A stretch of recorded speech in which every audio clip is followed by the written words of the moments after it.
नमस्कार मित्रांनो, आजच्या भागामध्ये बघूया आपण नेहमी इंग्रजी संभाषणात बोलले जाणारे सोपे वाक्य जे साध्या वर्तमान काळात, साध्या भूतकाळात आणि साध्या भविष्यकाळामध्ये कसे बोलले जातात. तर चला तर सुरू करूया. या ठिकाणी पहिलं वाक्य आहे मित्रांनो, मी करतो. मी करतोला आपण इंग्रजीमध्ये म्हणतो मित्रांनो आय डू.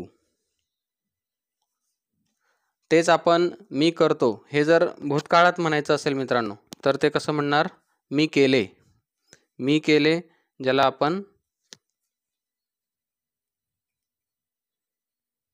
मी केले ज्याला आपण म्हणणार I did. Did.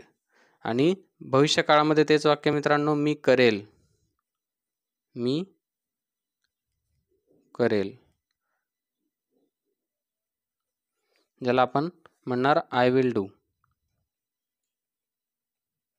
I will do. तर बघा मित्रांनो, आपले अशा पद्धतीचे 3 वाक्य तयार झालेले आहेत. मी करतो, मी केले आणि मी करेल. I do, I did, I will do. याच्यामध्ये मित्रांनो सब्जेक्ट प्लस या ठिकाणी वर्ब आहे. या ठिकाणी सब्जेक्ट प्लस V2 आहे म्हणजे वर्बचं दुसरं रूप, क्रियापदाचं भूतकाळी रूप.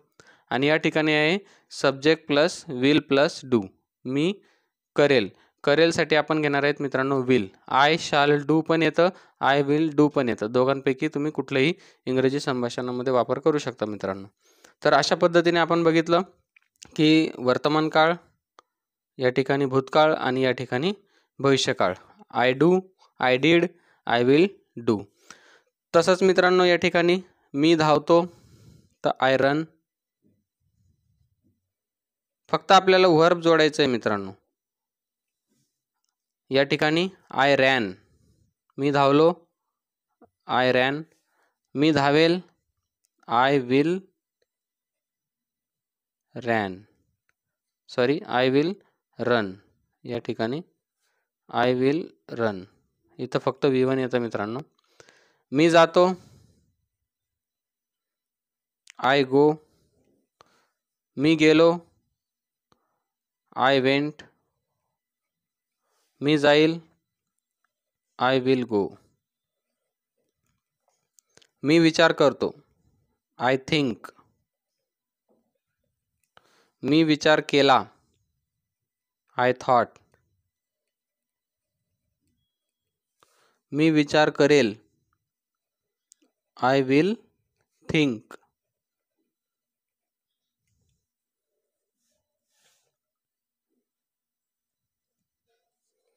पुढचं आहे मित्रांनो, मी बनवतो, आय मेक. मी बनवले, आय मेड. मी बनवेल, आय विल मेक. बघा मित्रांनो, अशा पद्धतीने आपण 15 वाक्य बनवले. एका वाक्याचे आपण 3 काळामध्ये बनवतोय मित्रांनो. मी आहे, मी आहे, आय ॲम.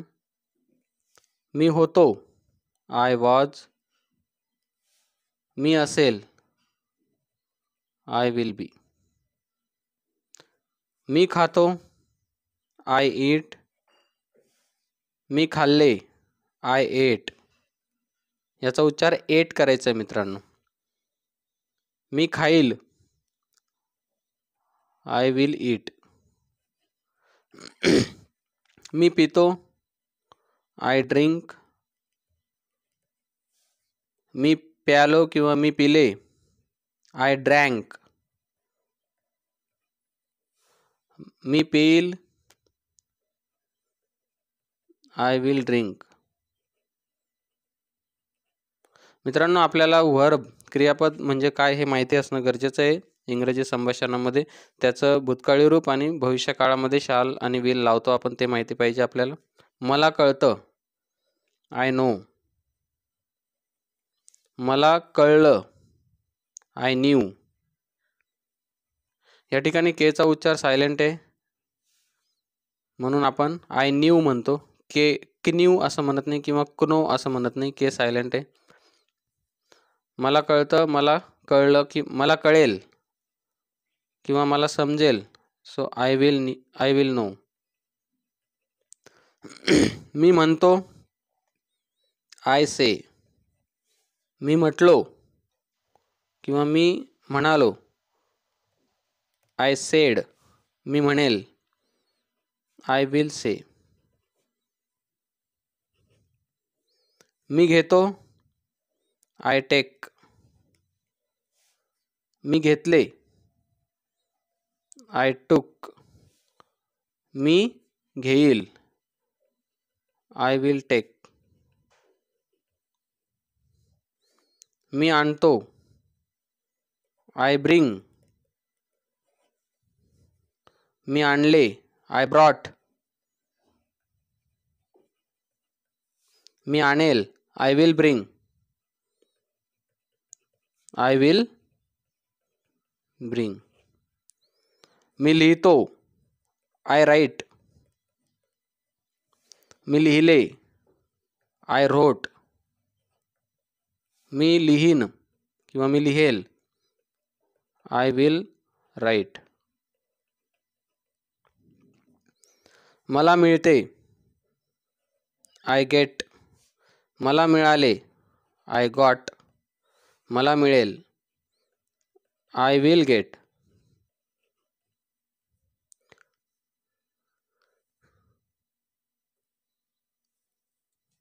मित्रांनो, या ठिकाणी मी लिहितो, आय राईट. मी लिहिले, आय रोट. मी लिहेन, आय विल राईट. मला मिळते, आय गेट. I got. मला मिळाले. मला मिळेल, आय विल गेट. त्यानंतर आहे मित्रांनो, मला आहे. मला आहे, आय हॅव. मला होते, आय हॅड. मला असेल, आय विल हॅव. किंवा माझ्याकडे असेल, आय विल हॅव. मी पकडतो, आय कॅच. मी पकडले, आय कॉट.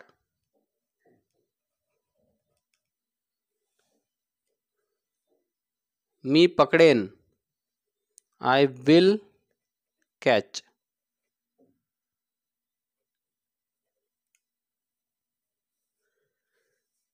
मी सांगतो, आय टेल. मी सांगितले, आय टोल्ड. मी सांगेन, आय विल टेल. मी भरतो, आय फिल. मी भरले, आय फिल्ड. मी भरेन, आय विल फिल. मी मदत करतो, आय हेल्प. मी मदत केली, आय हेल्प्ड. हेल्प्ड नाही मित्रांनो, हेल्प्ड. मी मदत करेल, आय विल हेल्प. मी आशा करतो, आय होप. मी आशा केली, आय होप्ड. मी आशा करेल, आय विल होप. किंवा मला आशा असेल, आय विल होप. मी कल्पना करतो, आय इमॅजिन.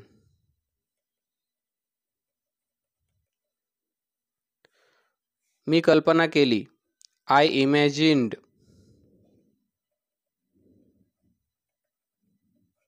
मी कल्पना करेल, आय विल इमॅजिन.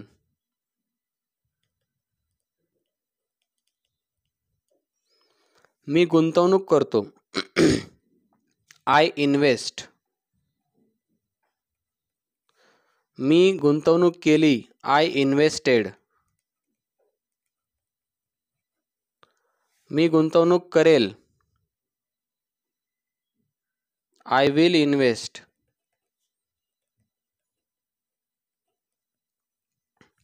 मी हसतो, आय लाफ.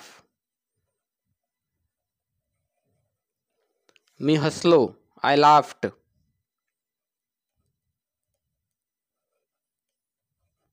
मी हसेल, आय विल लाफ.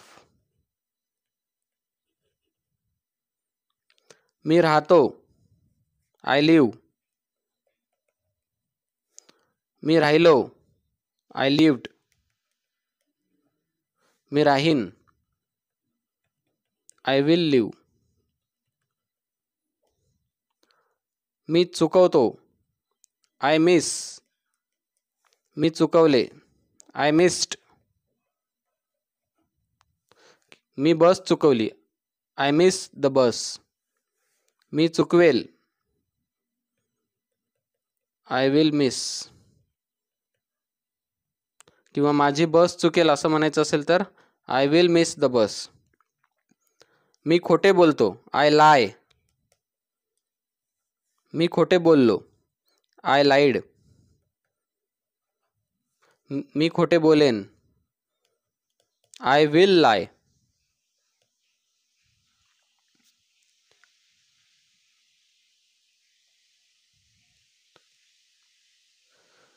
पुढचं वाक्य मित्रांनो, मी ऐकतो. ऐकतोला वर्ब आहे लिसन. I listen. या ठिकाणी टी सायलेंट आहे. आपण लिस्टन असं म्हणत नाही तर लिसन म्हणतो. टीचा उच्चार या ठिकाणी सायलेंट आहे. आय लिसन, मी ऐकतो. मी ऐकले, आय लिसन्ड.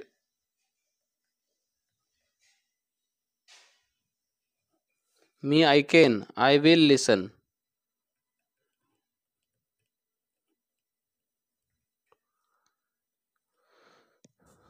त्यानंतर मित्रांनो पुढचं आहे मी खेळतो, आय प्ले.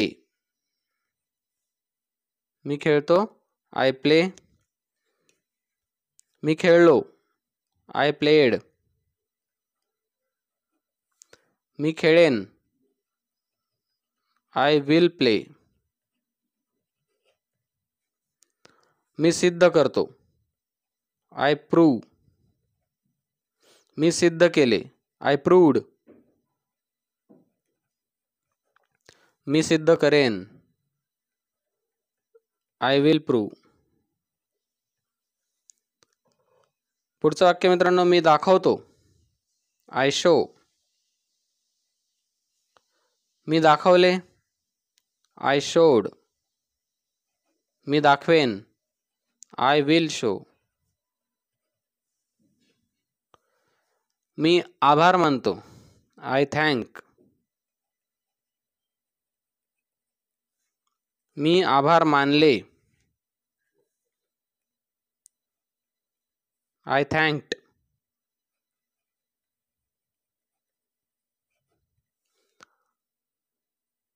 मी आभार मानेल, आय विल थँक. मी तुमचे आभार मानेल, आय विल थँक यू. मी त्यांचे आभार मानेल, आय विल थँक देम. तर मित्रांनो अशा पद्धतीने आज आपण बघितलं की साधे वाक्य जे आहेत इंग्रजी संभाषणामध्ये ते आपल्याला 3 काळामध्ये कसं बोलायचं, 3 काळामध्ये त्यांचा काय फरक आहे मित्रांनो. इथं बघा मित्रांनो आय डू आहे, इथं पण आय डू आहे. दोघांच्या मध्ये विल आलेला आहे मित्रांनो. आणि या ठिकाणी मित्रांनो विल नाही आहे. जर विल वापरायचं असेल तर आपल्याला भविष्य काळात ते वाक्य बोलावं लागेल मित्रांनो. या ठिकाणी भविष्यकाळ आहे, तो सुद्धा साधा भविष्यकाळ. या ठिकाणी भूतकाळ आहे, तो सुद्धा साधा भूतकाळ. आणि या ठिकाणी वर्तमान काळ आहे मित्रांनो. बघा मित्रांनो सहज वाक्य अतिशय साधे वर्ब आहेत मित्रांनो. हे रेग्युलर वर्ब आहेत जे आपण दैनंदिन संभाषणामध्ये कधी पण वापरतो. आणि हे जे वर्ब आहेत मित्रांनो याच्यामध्ये आपल्याला फक्त काळाचा फरक समजून घेणं महत्त्वाचं आहे. जर आपल्याला भूतकाळात बोलायचं असेल तर त्याचं क्रियापदाचं दुसरं रूप आपल्याला वापरायचं आहे. या ठिकाणी जसं डीड आहे. आणि भविष्य काळामध्ये फक्त आपल्याला वर्तमान काळात जे बोलतो आय नंतर आपल्याला फक्त विल घ्यायचं आहे मित्रांनो. अतिशय सोपं आहे. या वाक्याचा आपल्याला सराव कसा करायचा हे पण एकदा सांगतो मित्रांनो. काय करायचं 3 जणांचा ग्रुप करायचं. आपले जे मित्र असतात त्यांना एकाला सांगायचं की तू वर्तमान काळातलं वाक्य बोल, एकाला सांगायचं तू भूतकाळातलं वाक्य बोल आणि एकाला सांगायचं तू भविष्य काळातलं वाक्य बोल. जसं की पहिला जो व्यक्ती असेल तो म्हणेल आय डू, दुसरा व्यक्ती म्हणेल आय डीड आणि तिसरा व्यक्ती म्हणेल आय विल डू. बघा, बोलत असताना आपल्याला ते फील पण करायचं आहे मित्रांनो. आय डू म्हणजे मी करतो, आय डीड म्हणजे मी केलं, तर मी केल्याचा हावभाव आपल्याला चेहऱ्यावर आणायचा आहे. आणि आय विल डू जेव्हा मी म्हणेल त्यावेळेला मी हे करेल किंवा मी करेल याचं आपल्याला जे काही हावभाव आहे ते चेहऱ्यावर आणायचं आहे. भाषा अशाच पद्धतीने मित्रांनो शिकली जाते. जर तुम्ही पाठांतरातून शिकाल तर तुम्ही उशिरा शिकाल, जर तुम्ही ते आत्मसात करून शिकाल तर तुम्ही लवकर शिकाल मित्रांनो. ह्याच्यात आत्मसात करण्यासारखी गोष्ट आहे. म्हणजे भूतकाळीत जेव्हा आपण बोलतो त्यावेळेला जसं की मी धावतो तर मी आय रन म्हणेल, मी धावलो म्हटल्यानंतर आय रॅन म्हणेल, मी धावेन म्हटल्यानंतर आय विल रन. तर बघा, तर आय विल रन आणि आय रन याच्यामधले जे हावभाव आहेत ते आपल्याला जमले पाहिजे, तो फरक समजला. काळाचा फरक हा फक्त व्याकरणाच्या दृष्टिकोनातून नाही, तर आपण बोलताना सुद्धा आपल्या चेहऱ्यावरून जाणवत असतो आपण कुठल्या काळात बोलतोय. बोलतानाचे जे हावभाव आहेत, इंग्रजी भाषा कुठली का असेना तिला आत्मसात करणं फार महत्त्वाचं आहे मित्रांनो. जितक्या लवकर तुम्ही हे आत्मसात करायला शिकाल तितक्या लवकर तुम्ही इंग्रजी बोलायला मित्रांनो शिकाल. तर 3 जणांचा ग्रुप करून जेव्हा तुम्ही अशा पद्धतीची ॲक्टिव्हिटी कराल त्यावेळेला तुमच्यातलं ते संभाषण होईल आणि अर्थपूर्ण संभाषण होईल. आपल्याला संभाषण शिकणं हाच आपला मूळ उद्देश आहे मित्रांनो. याच्यामधून मूळ उद्देश आपला संभाषण, नुसतं वाक्यवहीवर लिहून उपयोग नाही मित्रांनो. हे संभाषणामध्ये तुम्ही याचं रूपांतर केलं पाहिजे. जसं की एक मित्र म्हणेल आय रन, दुसरा म्हणेल आय रॅन, तिसरा म्हणेल आय विल रन. तर त्यावेळेला त्याचं पहिल्या मित्राचं पूर्ण प्रॅक्टिस वर्तमान काळातून होईल, दुसऱ्या मित्राची पूर्ण प्रॅक्टिस भूतकाळातून होईल, तिसऱ्या मित्राची पूर्ण प्रॅक्टिस भविष्य काळातून होईल. परत दुसऱ्या वेळेला एकाने भविष्य काळात घ्यायचं, एकाने भूतकाळात घ्यायचं, आलटून पालटून अशा पद्धतीचा जर सराव तुम्ही केला मित्रांनो घरच्या घरी, तर तुम्हाला कुठल्याही बाहेर क्लास लावायची गरज नाही. तुम्ही सहज इंग्रजी बोलू शकता मित्रांनो. तर आशा करतो की तुम्ही मी सांगितल्याप्रमाणे अशा पद्धतीची प्रॅक्टिस कराल आणि प्रॅक्टिस केल्यानंतर बघा मित्रांनो, तुमचा नक्कीच कॉन्फिडन्स हा वाढलेला असेल इंग्लिश स्पीकिंगचा. तर आजच्या भागात या ठिकाणी आपण थांबूया मित्रांनो. धन्यवाद.